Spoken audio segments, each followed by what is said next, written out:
सीखेंगे और उन्होंने किस किस चीज को कैसे कैसे इस्तेमाल करना शुरू किया। पाषाण काल किसे कहते हैं, यानी कि जैसे इसके नाम से पता चल रहा है पत्थरों का काल, यानी जिसमें मानव ने पत्थर का प्रयोग करना शुरू किया था। आज से 2 करोड़ वर्ष पूर्व, कितना 2 करोड़ वर्ष पहले की बात है। मानव शास्त्री बताते हैं कि मानव में बहुत परिवर्तन आया। मानव ऐसा नहीं था जैसा तुम्हें दिखता है अब चलता है ना। मानव पहले अन्य जो हमारे पशु है उन्हीं की भांति था।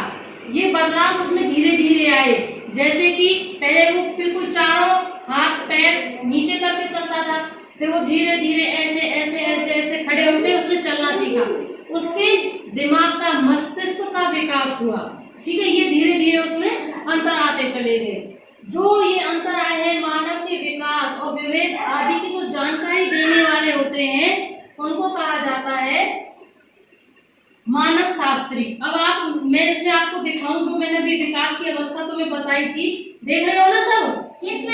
इस प्रकार की थी, देखिए ऐसे मानव ने धीरे धीरे इस प्रकार विकास किया और नई नई विभिन्न प्रकार की वस्तुओं को प्रयोग में लाना शुरू किया।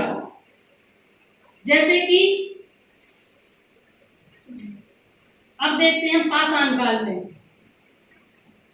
मैं जैसे बता चुकी हूं तुम्हें काल पत्थर है ना। पाषाण काल का अर्थ है पत्थर काल, जिसमें मानव ने अपनी रक्षा और भूख मिटाने के लिए पत्थर के औजारों का प्रयोग किया। अब हमारे जो मैंने भी बताया जो इस चीज का अध्ययन करते हैं उनको मानव शास्त्री कहा जाता। उन्होंने हमारे इस पाषाण काल को 3 भागों में बांट दिया। कौन कौन सा? पुरापाषाण,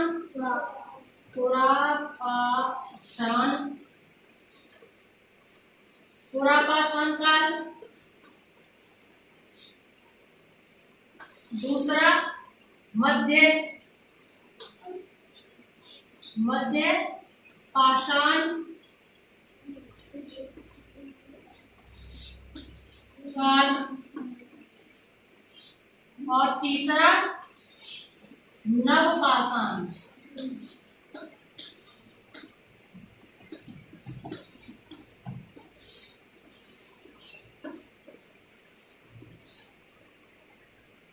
तीन युगों में इसको हमारे काल में हमारे मानव शास्त्रियों ने इसे बांट दिया। कौन कौन सा? पुरापाषाण काल, दूसरा मध्य पाषाण, पुरा यानी सबसे पुराना, फिर बीच मध्य वाला काल और फिर नवपाषाण काल। अब हम एक एक को धीरे धीरे इसको पढ़ते चलते। पुरापाषाण काल, इसकी क्या क्या विशेषताएं थी, इसमें मानव ने क्या क्या किया? पुरापाषाण काल में सबसे मेन चीज जो हुई थी वो थी आग की खोज। क्या थी? आग की खोज। एक तो पत्थरों का वो प्रयोग करता था, जिन पत्थरों का वह प्रयोग करता था उनको कोई आकार नहीं होता था, ना ही वो नुकीले होते थे, बेडौल थे, बस ऐसे ही थे कि बस पत्थर का वो बस प्रयोग करना जान गया था अपना खाना खाने के लिए ऐसे ही। तो एक बार आग का उन्होंने जो आविष्कार किया कैसे हुआ, एक बार जैसे ये पत्थर को यूज तो करते ही थे, उनको अपना औजार बनाने के लिए पत्थर पे पत्थर को मार रहे थे। तो जब पत्थर पे मारते हैं लगातार उस पर चोट पड़ती है तो आपने देखा होगा चिंगारी निकल आती है, कई बार आती है ना चिंगारी। Yes ma'am. तो उस चिंगारी को उन्होंने देख लिया और उसी का वो समझ गए कि ये आग है और इससे वहां पे जो घास फूस पड़ी हुई थी उस पर वो चिंगारी गिरती है सूखी घास पर और आग जल जाती है। यहीं से उन्होंने आग का एक खोज की थी, है ना। इस युग की सबसे मेन चीज क्या है? अगर पुरापाषाण काल की सबसे मेन खोज बताएं तो आग की खोज माना जाता है। इस युग में मानव झुंड में ही रहता था, आपस में मिल बांट कर रहता था और कंदमूल फल उसका भोजन था। थोड़े समय बाद मानव ने गुफा में रहना शुरू कर दिया, ठीक है। और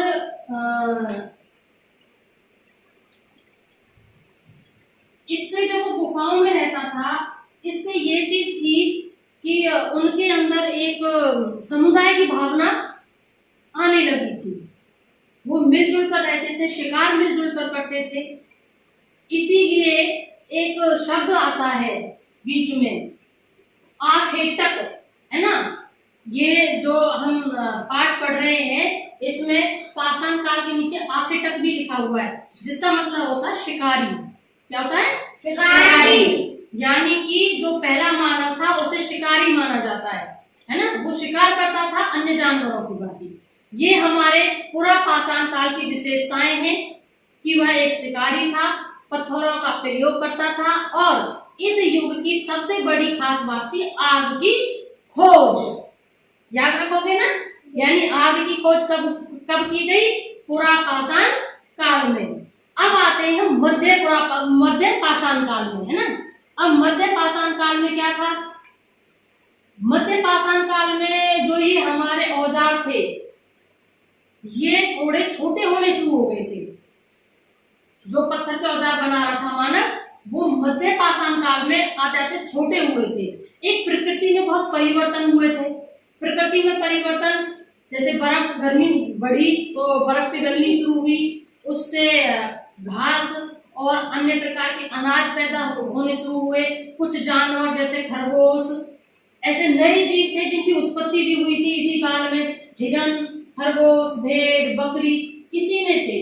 और इस चीज की मानव ने क्या किया था, जैसे घास होती थी, अनाज की खोज हम एक प्रकार से इसमें कह सकते हैं कि मानव ने जो खोज की थी वो इस काल में, जैसे वो अनाज इकट्ठा हुआ, जब प्रकृति में परिवर्तन आए, इधर उधर कहीं अनाज के दाने गिरे कहीं गीली जमीन पर, तो उन्होंने देखा, नोटिस किया कि वो फिर से अंकुरित हुए। उन्होंने उस चीज को देखना शुरू किया तो वो पौधे बने, और पौधे बनने के बाद उनमें से फिर वही बीज निकले। तो ऐसे मानव को पता चला कि जो उसके खाने की चीजें थी उनमें अनाज भी शामिल हुआ, और उसने उस अनाज का प्रयोग करना, उसे इकट्ठा करना शुरू कर दिया। इसलिए इस युग में मानव को संग्राहक भी कहा गया है। तो इसमें मानव ने क्या क्या चीजें सीखी बताइए? इसमें मानव ने अनाज के बारे में जाना और उसका संग्रहण सीखा, है ना। थोड़ी सी उसमें ये भी है कि अनाज को मानव ने एकत्रित कर शुरू किया और उसे इकट्ठा करने लगा। इसके बाद आ जाता है नवपाषाण काल। इसमें क्या अंतर आता है नवपाषाण काल में? इस वाले में यहाँ तक तो उसे सिर्फ संग्रहण कर रहा था वो, है ना। अनाज के बारे में पता चल गया था और इकट्ठा भी करना शुरू कर दिया था उसने। लेकिन नवपाषाण काल तक आते आते उसने खेती करना सीख लिया था। जो उसने अनाज इकट्ठा किया था ना, उसको और उसने खेती में यूज करना, यानी इकट्ठा करना, बीज बनाना और फिर खेती करना, ये सारे काम उसने शुरू कर दिए थे। इसलिए इस युग में उसको उत्पादक भी कहा जाता है। क्या कहा जाता है? उत्पादक। अब इसमें एक चीज थी भाई, जो पूरा पाषाण काल था उसमें जो पत्थर का प्रयोग माना कर रहा था वे बेडौल थे, बिना आकार के थे। फिर मध्य पाषाण काल आया, कुछ वो आकार में छोटे हुए।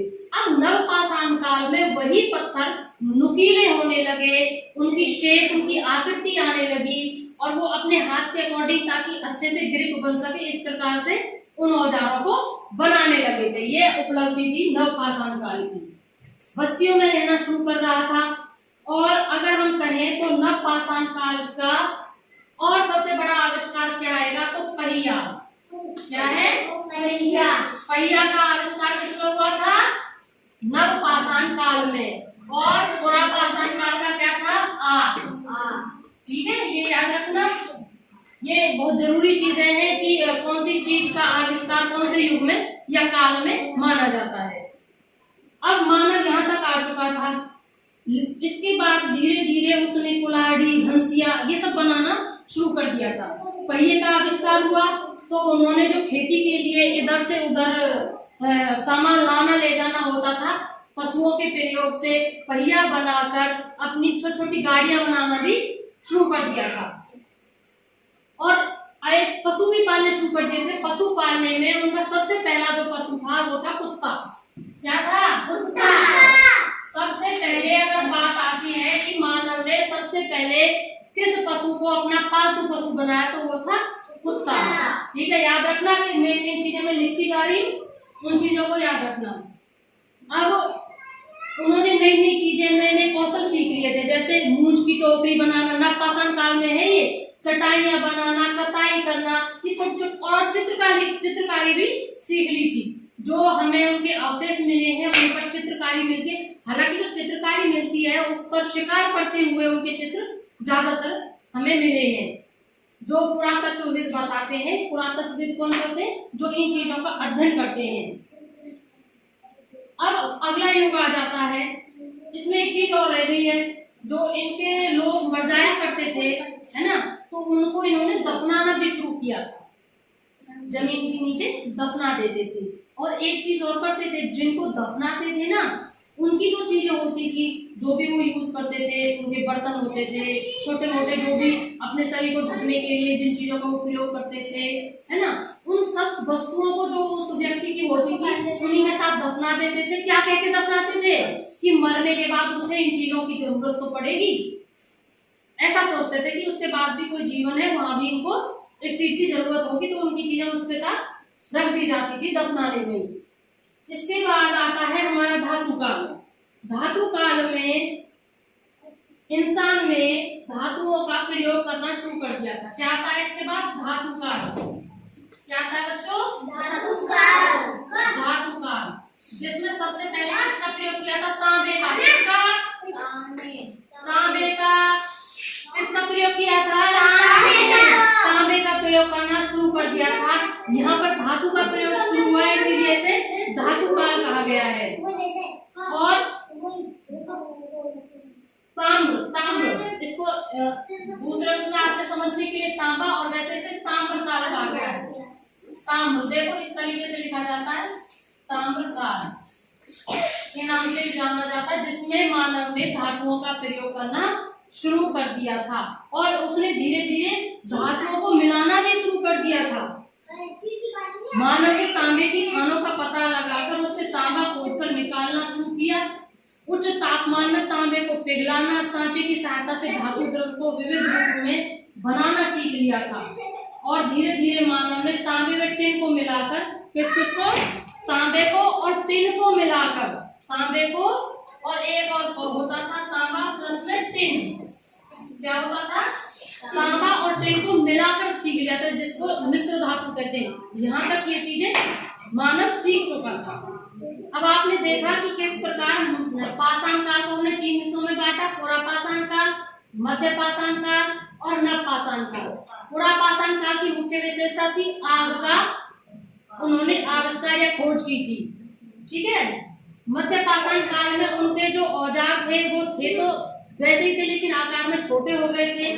अनाज के बारे में उसे जानकारी मिल गई थी, समुदाय में मिलकर रहना सीख गया था, एक दूसरे के सहयोग की भावना उनके अंदर आ गई थी। और नवपाषाण काल में उनकी जो मेन आविष्कार था वो तो पहिए का आविष्कार, यानी यहाँ मानव को कहा जाता आंखें तक, ठीक है, यहाँ तक उसको संग्राहक यानी संग्रह करना सीख गया था, जैसे अनाज का हुआ और अन्य चीजों का वो इकट्ठी करना सीख रहा था इस युग में वो। अब नवपाषाण काल तक आते आते वह उत्पादक हो जाता है, यानी पूरा प्रॉपर खेती करना शुरू कर देता है मानव। उसके बाद धातु काल आता है, वहां नवपाषाण काल का था पहिया का आविष्कार नवपाषाण काल में माना जाता है। कुत्ता इनका सबसे पहला पालतू पशु माना जाता है, जानवर माना जाता है। और जो धातु काल आया था जिसमें तांबे का प्रयोग इन्होंने किया था, फिर बाद में मिश्र धातु मिलके बनाना भी लोग सीख गए थे, किसके साथ? टिन के साथ, ठीक है। तो इस प्रकार हमारा यह मानव